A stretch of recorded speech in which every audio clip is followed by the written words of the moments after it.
اهلا بكم، اتمنى تكونوا بخير. في الفتره الاخيره اشتريت مبرد هواء من شركه فريش 25 لتر وحابب اشارك تجربتي معكم. اول حاجه التسعير، ده سعره 2400 جنيه، يعني فئه سعر 2000 ل 2500، وده بالنسبه لي افضل بمراحل من اني اشتري مروحه بستاند سعرها 2000 او 2100، لان ده فيه تبريد. ندخل في المواصفات او الازرار الخاصه بالمبرد. اول حاجه هنا التشغيل 3 سرعات، التبريد، وهنا الوايند تايب، وهنا السوينج اللي هو يروح يمين وشمال، وهنا دي اعلى واسفل، وهنا هتجد هنا دي مؤشر المياه، يعني هو كده مليان على الاخر 25 لتر، وهتجد ان في تايمر معاك، وايضا في ريموت هتجد فيه اللي هو التشغيل والسرعه والتبريد والسوينج والتايمر وبرده الوايند تايب.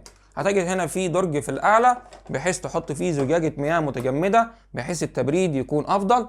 دي بتحطها في الفريزر تتجمد، وبعد كده تحطها هنا لان المياه بترفع لفوق، وبعد كده تنزل على الورق المعالج ضد البكتيريا اللي هو من الخلف. وكمان في فلتر للأتربة بحيث ان الورق ده ما يتوسخش بسرعة. ده غير ان فتحة المياه هتجدها من الخلف، وفي فتحة كمان بحيث لو مستوى المياه زاد تصرف منها. ده غير انه من الاسفل لو حبيت تنظفها هتجد فيه بلاستيكاية بتشيلها، تجد المياه نزلت من اسفل التكييف بحيث لو حابب تنظف التكييف.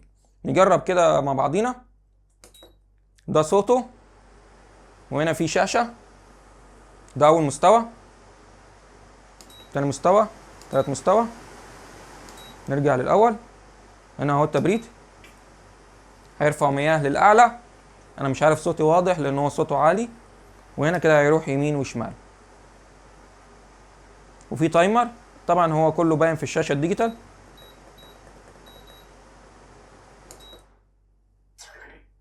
ده فيديو سريع كده، اتمنى الفيديو يكون عجبكم، ولو حد عنده سؤال اتفضل في التعليقات لان ده خاص بيا، وبصراحه هو ده ممتاز بالنسبه لي في الغرفه. اولا مش بيزود الرطوبه لاني اصلا انا من اسوان، وكمان مش كبير لدرجه ان هو يعمل رطوبه كبيره، فبصراحه عامل جو تلطيف جميل جدا. ولو عندك تكييف مركزي ممكن يوزع لك الهواء في المكان اللي انت موجود فيه، بحيث ان هو التكييف مثلا في مكان معين ده يوزع الهواء في الداخل بحيث تحصل على ترطيب بشكل افضل. او لو عندك مكتب او عندك كمبيوتر تحطه قدامك وتنام او تشتغل او اي حاجه.